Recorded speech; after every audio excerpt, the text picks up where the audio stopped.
गुरुदेव और माँ गायत्री के चरणों में कोटि कोटि नमन। गुरुदेव को साक्षी मानते हुए आज हम जानते हैं कि गायत्री एक जीवन विद्या कैसे है, गायत्री का क्या महत्व है। प्रोफेसर रामचरण महेंद्र लिखते हैं, जो व्यक्ति जिस वस्तु से लाभ उठाना चाहता है उसे उसके संबंध में आवश्यक जानकारी प्राप्त कर लेनी चाहिए। कोई व्यक्ति बेशकीमती तलवार का स्वामी हो परंतु उसे पकड़ना चलाना ना जानता हो तो वह उस तलवार से मिलने वाले लाभ का उपयोग नहीं कर सकता। भारतीय तत्वज्ञान से लाभ उठाने की इच्छा रखने वालों के लिए भी ये आवश्यक है कि वे उस विद्या के कारण, विज्ञान, रहस्य, विधान और प्रयोग को समझें। बिना आवश्यक जानकारी प्राप्त किए हमारा बहुमूल्य विज्ञान हमारे लिए आज निरर्थक ही हो गया है। जीवन की स्वाभाविक इच्छा सुख प्राप्त करने की होती है और वह इसी प्रयोजन के लिए नाना प्रकार के विचार और कार्य किया करता है। यानी हम सभी चाहते हैं कि हमको सुख मिले, परंतु देखा जाता है कि उसका प्रयत्न बहुधा निष्फल ही चला जाता है। सुख प्राप्ति के लिए जो कुछ सोचा गया है और जो कुछ किया गया था वह अभीष्ट परिणाम उत्पन्न करने की अपेक्षा हमको उल्टा ही दुखदायक फल उसका मिल जाता है। हम देखते हैं कि आज अधिकांश मनुष्य दुखी हैं। उन्हें अपनी वर्तमान दशा से घोर असंतोष है और अच्छी अधिक स्थिति को प्राप्त करने के लिए वो सदैव छटपटाते रहते हैं। यह अवस्था अल्प बुद्धि, अल्प विकसित निम्न वर्ग के लोगों की हो तो ऐसी कोई बात नहीं है। अपने को बुद्धिमान, विद्वान, साधन संपन्न और उस वर्ग के समझने वाले लोगों की भी यही दशा है।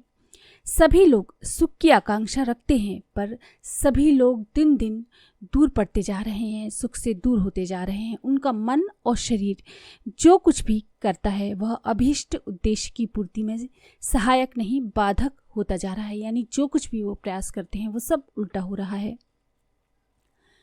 मानव प्राणी की इस घटनाएं को हमारे पूजनीय ऋषि गुरुदेव बहुत पहले से जानते थे, इसलिए उन्होंने आनंद के अक्षय भंडार के वास्तविक स्थान को युग युगांतर की खोज के पश्चात ढूंढ निकाला और उसे सर्वसाधारण के सम्मुख उपस्थित कर दिया। इस खोज का नाम है ब्रह्म विद्या। इसी का दूसरा नाम है भारतीय संस्कृति या भारतीय तत्व ज्ञान। भारतीय संस्कृति एक विशुद्ध विज्ञान है जिसका उद्देश्य मनुष्य जीवन के बाहरी और भीतरी आनंद का परिपूर्ण विकास करना है। इस विज्ञान को जब हम जानते थे तब हम भारत भूमि हमारी जो थी वो स्वर्गादपि गरियसी की तरह थी। तब हम चक्रवर्ती, शांति रक्षक और संसार की अतृप्त आत्माओं को अमृत पिलाने वाले जगत गुरु थे। आज उनकी अपेक्षा करके हम दीनहीन हो गए हैं। अपनी दीनता को मिटाने के लिए इधर उधर ओस चाटते फिरते हैं पर आंगन में बने हुए सुधा सरोवर की ओर हमारा ध्यान नहीं जाता। यही कारण है कि जिसे भी देखिए वह अशांत, असंतुष्ट, अभावग्रस्त दिखाई देता है। किसी को चैन नहीं, किसी को शांति नहीं, किसी को प्रसन्नता नहीं, किसी को उल्लास नहीं। धनी से लेकर गरीब तक और विद्वान से लेकर मूर्ख तक सभी एक सी बेचैनी से पीड़ित दिखाई देते हैं। भारतीय संस्कृति में वह सब कुछ मौजूद है जिससे मनुष्य सच्चे अर्थों में सुखी बन सकता है। कुछ समय पहले तक ये विश्वास किया जाता था कि भौतिक विज्ञान की उन्नति से मनुष्य जाति में सुखों की वृद्धि होगी। रेल, तार, जहाज, एरोप्लेन, बिजली आदि नाना प्रकार के आविष्कार करने वालों का यही अनुमान था, पर परिणाम विपरीत निकला। सुविधाएं तो जरूर बढ़ी पर उस सुविधा से बचे हुए समय का हमने उसका सदुपयोग करने वाले ज्ञान के अभाव में ये सब अभिशाप साबित हुए। धनी अधिक धनी बन गए और गरीब अधिक गरीब हो गए।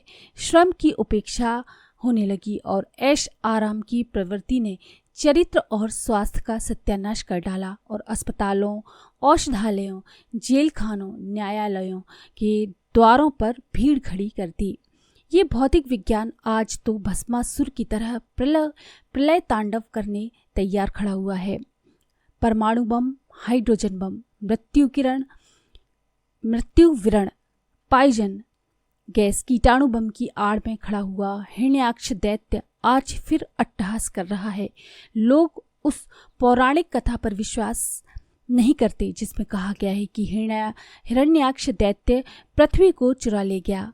परमाणु बमों और हाइड्रोजन बमों से सजा हुआ हिरण्याक्ष आज पृथ्वी को निगल जाने के लिए, चूर्ण विचूर्ण कर देने के लिए कैसा विकराल रूप बनाए खड़ा है, इसे हम आज आंखों से प्रत्यक्ष देख रहे हैं। उस पौराणिक कथा की पुनरावृत्ति होने में बहुत देर दिखाई नहीं पड़ती। ये असंभव नहीं है कि उन्नति की चरम सीमा पर पहुंचा हुआ विज्ञान सम्मत मानव जाति को ही नहीं, पृथ्वी ग्रह को ही भस्म कर दे।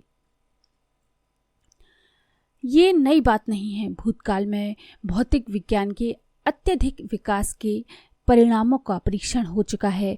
उनसे चकाचौंध उत्पन्न करने वाली सुविधाएं मिलती हैं, पर वे सुविधाएं अंततः घातक परिणाम ही उपस्थित करती हैं। रावण आदि वैज्ञानिकों ने भौतिक आधार पर चमत्कारी शक्तियां प्राप्त की थीं और कितने ही तपस्वियों ने योग और तंत्र के आधार पर चमत्कारी सिद्धि रिद्धि का रास्ता निकाला था, पर दोनों ही अंततः अनुपयोगी ठहराए गए और उनका सार्वजनिक उपयोग बंद करने के लिए कठोर प्रतिबंध लगाए गए। लंका का सारा विज्ञान प्रदेश हनुमान के द्वारा जलवा दिया गया ताकि वे प्रयोगशालाएं वहीं नष्ट हो जाएं। इसी प्रकार तंत्र के वाम मार्ग अनैतिक ठहराकर उसकी साधनाओं का बहिष्कार किया गया। कापालिका, अघोरी, बैतालिक आदि को समाज से बहिष्कृत करके अछूत घोषित कर दिया गया। रिद्धि सिद्धियों के चमत्कार ना दिखाने की प्रतिज्ञा और शपथ लेने पर ही कोई गुरु अपने को योग विद्या सिखाए, यही नियम बनाए गए।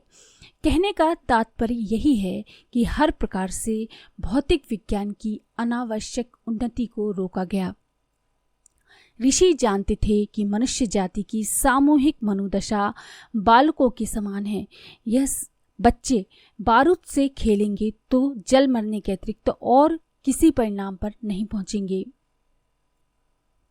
मनुष्य के सुख की अभिलाषा अकेले विज्ञान से, अकेले धन से, अकेले बुद्धि चातुर्य से कदापि पूर्ण नहीं हो सकती। ये सब भी जरूरी है, पर इनकी जरूरत एक सीमित मात्रा में ही है। सुखों की वास्तविक संभावना किस मार्ग में है, इस संबंध में भारतीय तत्ववेत्ताओं ने दीर्घकालीन अन्वेषण किए और उनके द्वारा मार्ग ढूंढ निकाला गया जिस पर चलकर कोई भी मनुष्य निश्चित रूप से सुख, शांति, आशा, उन्नति और आनंद उल्लास का निश्चित रूप से आस्वादन कर सकता है। इस सुख शांति की वैज्ञानिक पद्धति का नाम है भारतीय संस्कृति। दुर्भाग्य से आज इसे भी मजहबों की पंक्ति में पटक दिया गया है, पर जब वास्तविकता को पहचाना जाएगा तब सोने की और पीतल की आसानी से परख अलग अलग हो सकेगी। भारतीयता वस्तुतः मानवता का प्रतीक है, इसलिए भारतीय संस्कृति का वास्तविक अभिप्राय मानव संस्कृति से है। ये संस्कृति एक विशुद्ध विज्ञान है जिसका आधार प्रकृति के जड़ परमाणु नहीं वरन प्राणी के गहन अंतराल में रहने वाली चेतना है, जो यदि स्वस्थ दिशा में विकसित हो जाए तो आनंद के फव्वारे की तरह फूट पड़ती है और चारों ओर पवित्रता, शांति, स्नेह, सौंदर्य और सुख ही सुख फैला देती है। ये संस्कृति एक व्यवस्थित जीवन पद्धति है, एक विशुद्ध शास्त्र है। ब्रह्म बोध, तत्व ज्ञान, शुद्ध दृष्टि, जीवन शास्त्र एवं धर्म धारणा भी इसी को कहते हैं। इसके अंग प्रत्यंगों का विवेचन करने के लिए अनेक ग्रंथ मौजूद हैं। वेदशास्त्र, उपनिषद, दर्शन, पुराण, स्मृति में भारतीय संस्कृति की एक बात की पूरे विस्तार के साथ विवेचना की गई है, परंतु जिनको इतना अवकाश नहीं है कि उन सब बातों को जानें या पढ़ें, उनके लिए एक बहुत ही छोटा 28 अक्षरों का मंत्र भी मौजूद है, जिसमें बीज रूप से उस महान अध्यात्म विज्ञान की सभी बातें बीज रूप में मौजूद हैं। इसलिए उसे भारतीय संस्कृति का बीज मंत्र भी कहते हैं। इस मंत्र का नाम है गायत्री मंत्र। गायत्री को अनजान लोग एक ऐसा मंत्र मात्र समझते हैं जो झाड़ फूक के काम आता है या जिससे घर, संतान, स्त्री, लाभ, विजय आदि की प्राप्ति होती है। ये जानकारी बहुत ही अधूरी और एकांगी है। इस प्रकार की विशेष शक्तियाँ और सुविधाएं गायत्री साधक को प्राप्त नहीं होती। ये कहने का हमारा अभिप्राय नहीं है, ऐसा मतलब नहीं है, पर यह समझ लेना चाहिए कि इस प्रकार के विशेष लाभ तो विशेष व्यक्तियों को विशेष तपस्या से विशेष परिस्थितियों में ही प्राप्त हो सकते हैं। गायत्री का सर्वोपरि महत्व आदर्शों और सिद्धांतों का प्रकाश करना है, जिनके द्वारा मनुष्य जाति को शारीरिक, मानसिक, आर्थिक, सामाजिक, राष्ट्रीय और अंतर्राष्ट्रीय समस्याओं का सुझाव हो सकता है। गायत्री एक विश्व धर्म है। गायत्री को तराजू के एक पलड़े में रखा जाए और संसार के समस्त ग्रंथों को दूसरे पलड़े में रखा जाए तो गायत्री ही भारी बैठेगी। मनुष्य अन्य शिक्षाओं की दृष्टि से भले ही अशिक्षित हो, पर यदि उसे गायत्री के गर्भ में छिपी हुई शिक्षा प्राप्त है तो उसे पूर्ण विद्वान कहा जा सकता है, क्योंकि अन्य शिक्षाएं तो साधन और सुविधाएं ही बढ़ा सकती हैं, पर गायत्री तो जीवन को जीने की ही कला सिखाती है। यदि हम अपने मनुष्य जन्म को जीने की विद्या भी हमको सीखनी चाहिए। यदि हमको मनुष्य जन्म मिला है तो यदि हम सुखी बनना चाहते हैं तो सुख साधनों का प्रयोग करने की विद्या भी जाननी चाहिए। तलवार रखने का लाभ उसे ही मिलेगा जो तलवार चलाना जानता है। जीवन उसी का सफल होगा जो जीवन को जीने की विद्या से परिचित है। इस महाविद्या को गायत्री कहते हैं। गायत्री गीता और गायत्री स्मृति के आधार पर यदि इन 24 अक्षरों में सन्निहित सिद्धांतों पर मनुष्य ध्यान दे, उन्हें हृदयंगम करे, तो वह निश्चयपूर्वक कहा जा सकता है कि वह व्यक्ति सामान्य परिस्थितियों में रहते हुए भी स्वर्गीय सुख शांति का अनुभव करता हुआ अपने मानव जन्म को धन्य बना सकता है। मैं गायत्री को भारतीय संस्कृति मानता हूँ और इसलिए उसके संबंध में मुझे विशेष रुचि एवं उत्साह है। मनुष्य जाति का सच्चा हित इसी विज्ञान के आधार पर संभव दिखाई पड़ता है।